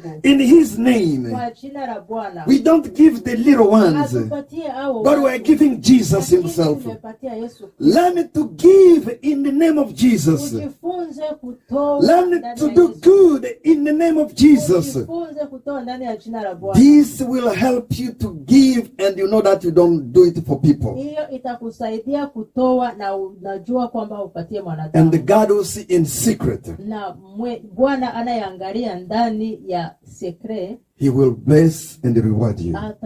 atakurudishia na atakusaidia. And every time you do something right, Yoyote unayofanya mema, do it by thanking God yafanye na kwa kumshukuru Mungu through Jesus Christ, kupitia Yesu Kristo, who has been given for you, huyo mwenyewe aliyetolewa who kwako, took your sins, ule achukua dhambi zako, who was beaten so that you can get healed. aliyopigwa ili upate He uponyaji, who lived as a poor, even he was rich so that you can be rich. aliyeishi umaskini na alikuwa mwenye vitu mtajiri, wewe uweze kutajirika. He who took away all your sin. Aliyechukua dhambi zako, He poured his blood for your life. akatoa damu yake He kwa ajili yako. died a shameful life so that you can live. Akakufa kifo cha aibu kwa ajili yako.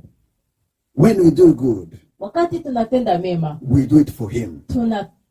tuyafanye ni kwa ajili yeye. We don't do it for the organizations and for people. Tuyafanye kwa ajili ya organization wala watu. That's the reason why Na njoo maana I have to ask you. nataka nikuulize, I want to ask you or to tell you. nataka nikuulize wala nikwambie, If you want to do good, kama unataka kufanya mema, stand firm and do it. simama imara na ukifanye. And don't see what is surrounding you. Usiangalie wanayokuzunguruka. Do it by trusting God. Wewe uifanye kwa ajili ya kumwogopa Mungu. God will remember you. Na Bwana atakukumbuka. Your name will be written in the book of remembrance. Jina lako litaandikwa mu kitabu ya ukumbusho. There is another man, Mordecai. Kuna bwana mwingine ni Mordekai. In the book of Esther. Mu kitabu ya Esther. The Bible said the man, a king. Inasema kwamba huyo bwana mfalme, King Ahasuerus. Mfalme Ahasuerus, he remembered him. He called the book of remembrance and find what Mordecai did for him. And Mordecai was rewarded. Hallelujah. Amen. If a man can remember another person, kama mtu anaweza kukumbuka mtu mwenzake, what about God in heaven?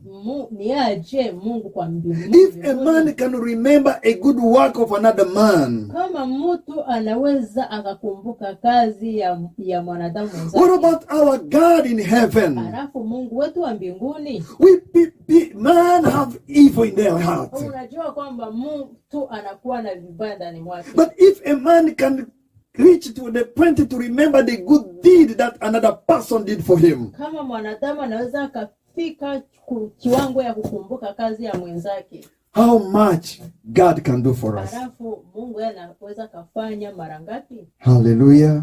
Amen. God is so good. Mungu wetu ni mwema. Do whatever you can do.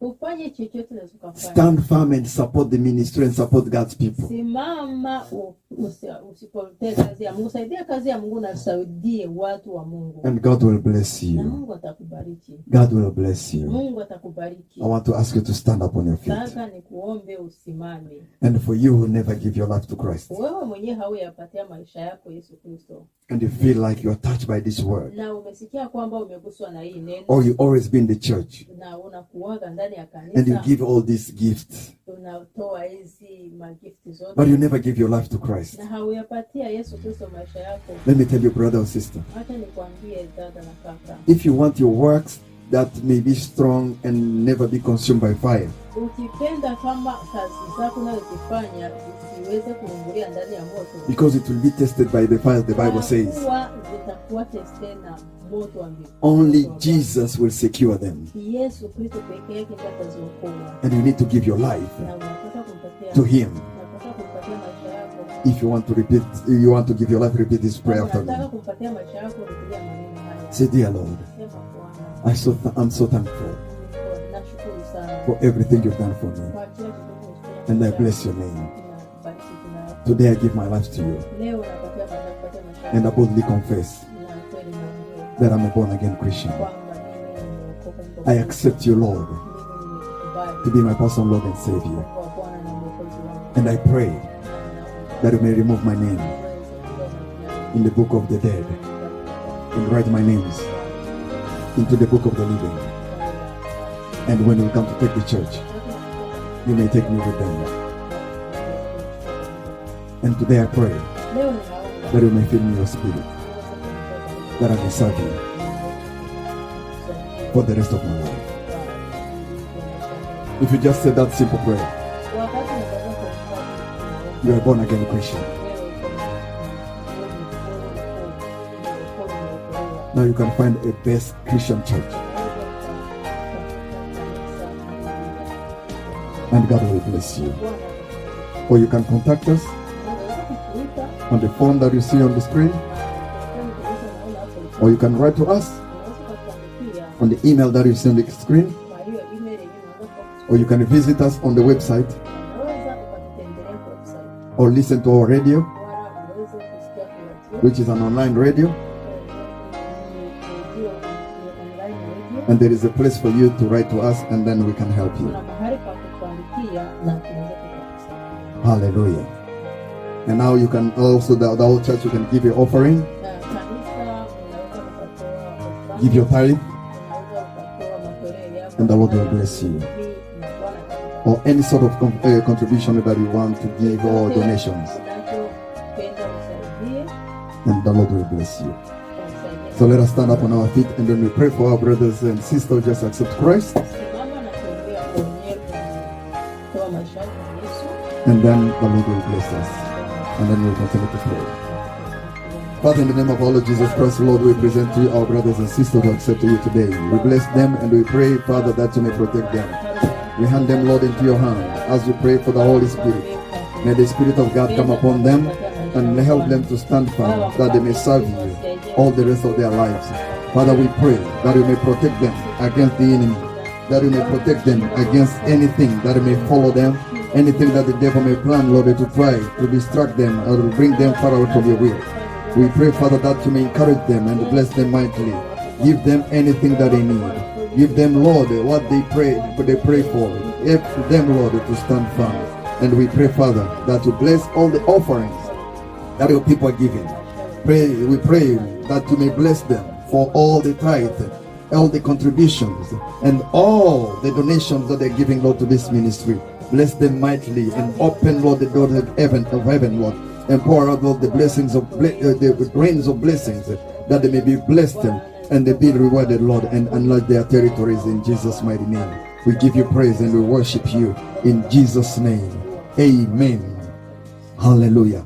Now I want to ask you now, let us pray according to the word of God. And I want you just to focus for things that touch you and ask God to help you. Father, in the name of Jesus, we say thank you. We say thank you, Lord, for the word we just received. Faith and works work together, Lord. Works without faith is nothing, and faith without works also is nothing, Father. We need, Lord, to stand and do your will, Father. We pray, Father, that you may encourage each and every one of us, that we may stand firm.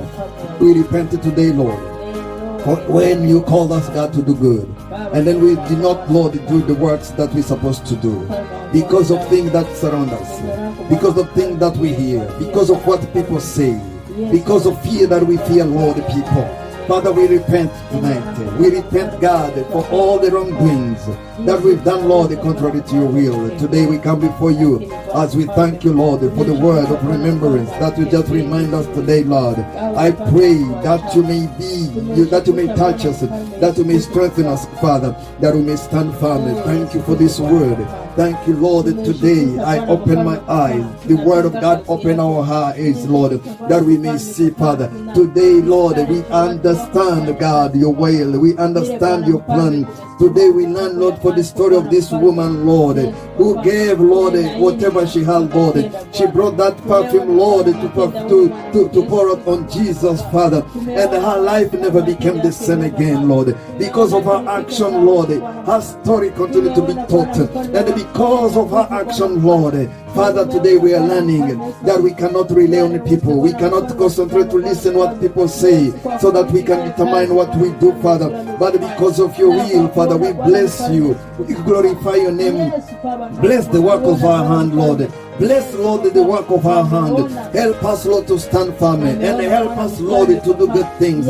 And I pray, Lord, for the members, those who have the heart to do the work of God, to serve the Lord, but they continue, Lord, to be stuck because of people, because of those what people say. I pray, Father, that you may encourage them, that you may touch their heart and strengthen them, Lord, to concentrate to you and do your will, that they may stand firm, Lord, to concentrate, Father, and follow you. I pray that you may stand with them. I pray that you may encourage them. I pray that you may support them. I pray that you may help them, Lord, to stand firm. I pray and I stand against the will of the enemy, against the plan of the devil. I stand against every evil spirit that is fighting the church, that is fighting your people, that they may not do the good works. Father, I command every demon, family curses, family spirit, every word that are coming from the devil, try to stop your people to do the good works. May the name of God, may the name of Jesus come and destroy every those words. Let the blood of Jesus sweep away and ban those words against them, because the Bible says that the word of the blood of King Jesus speak good things than the blood of Abel. Every evil word, every evil voice that are coming in their mind, in their heart, in their ears, trying to stop them to do the good works, Father, I rebuke it. I smash it. I break them down in the mighty name of Jesus. And I pray that you may encourage your people, that you may help them to stand firm and do your will and serve you, Lord, in good and in righteousness. I pray and cover them by the blood of Jesus. I pray for that sister of ours who wants to serve you, Lord, but she does not have courage. I want to encourage her, Lord. Let the Holy Spirit come upon her and encourage her, Lord, to stand and do the good work.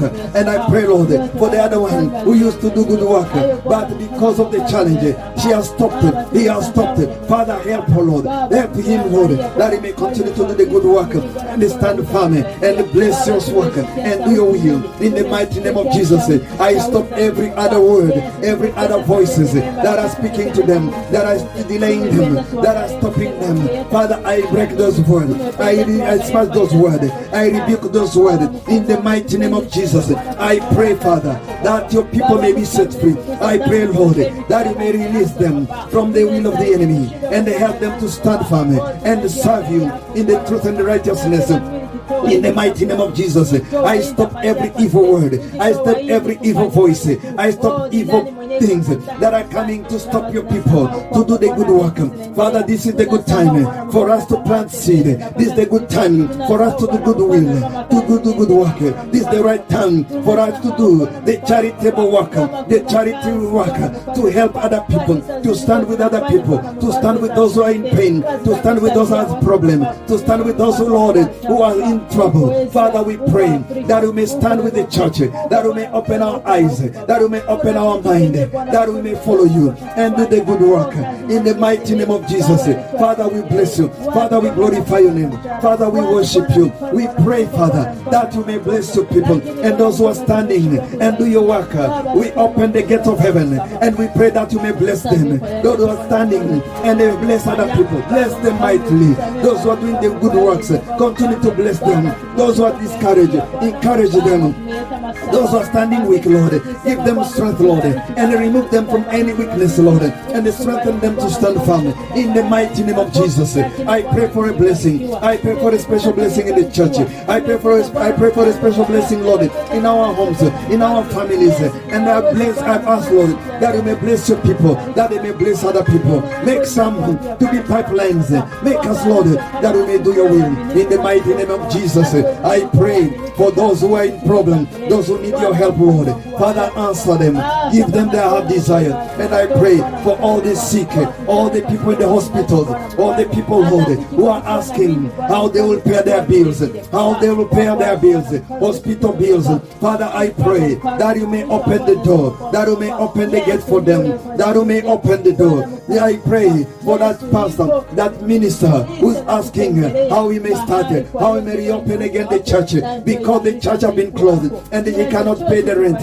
Father, touch people to stand with them and support the ministry in the mighty name of Jesus. We give you praise. We pray for that pastor who has no idea how to start, where to start, how to do. But Lord, you appointed him, you appointed her, Lord, to do your will, to do your work. Father, I pray that you may support them. I pray that you may open the door where there is no door in the mighty name of Jesus. We pray for our country. We pray for our leaders. We pray for our families, that you may bring peace, that you may bring happiness, that you may bring joy in our life, in our homes, in our countries, and help us, Lord, to walk in the fear and do all the good works in the name of the Lord, in the name of the Lord, that we may do your will in the mighty name of Jesus. Father, I pray that you may bless our nation for the good work we do all over the world. And I pray, Lord, that you may forgive all the wrong work that we may be doing as well. That you may, when you test, Lord, our works, may our works may sustain, may our work may resist the fire, and our work be accepted on the throne of God. In the mighty name of Jesus, we bless your name, we glorify your name, because you are so good.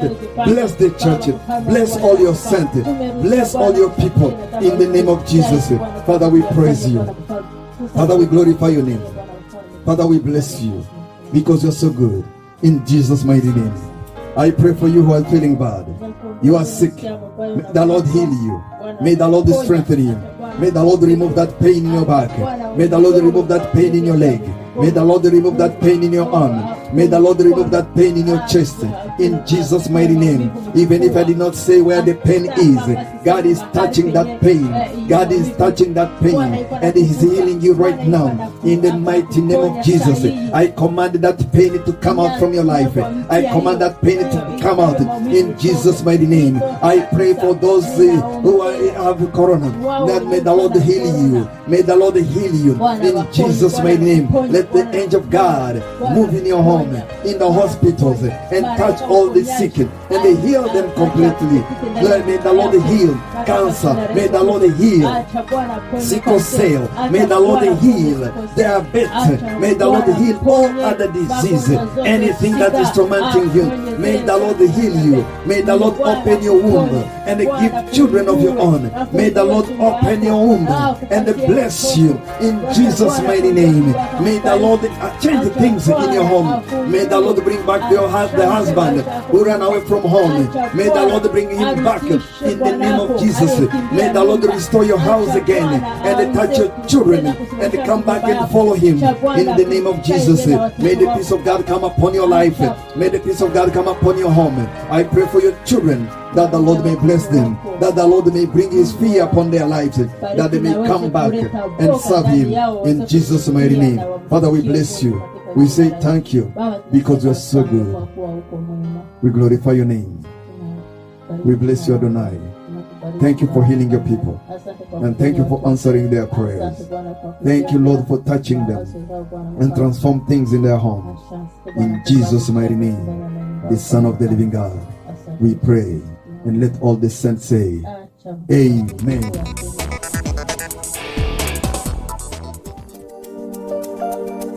Build the Bridge Fellowship.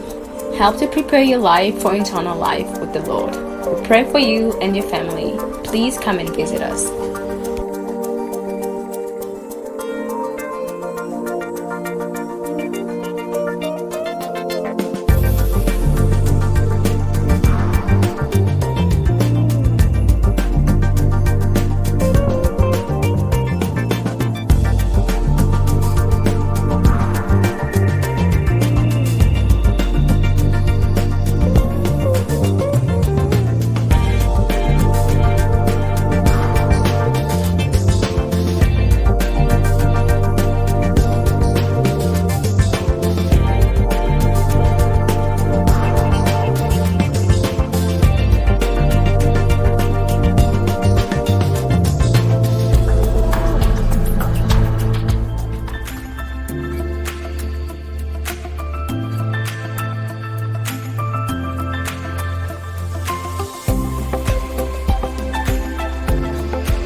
Lift up your faith, my brothers and sisters, and see the mighty power of God. The Lord is able to open the door where there seems to be no way.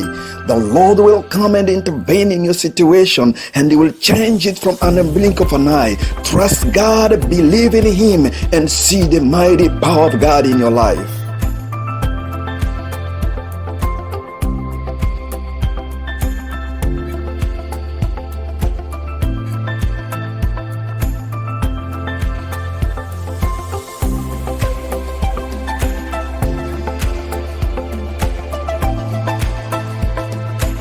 Come and join us and let us cross the bridge together. Here at the Build the Bridge Fellowship, we help people like you to prepare your life for eternity with the Lord your God. Please come and join us. We fellowship together. We pray for you, for your family, and for your loved ones. Come and visit us, and God bless you.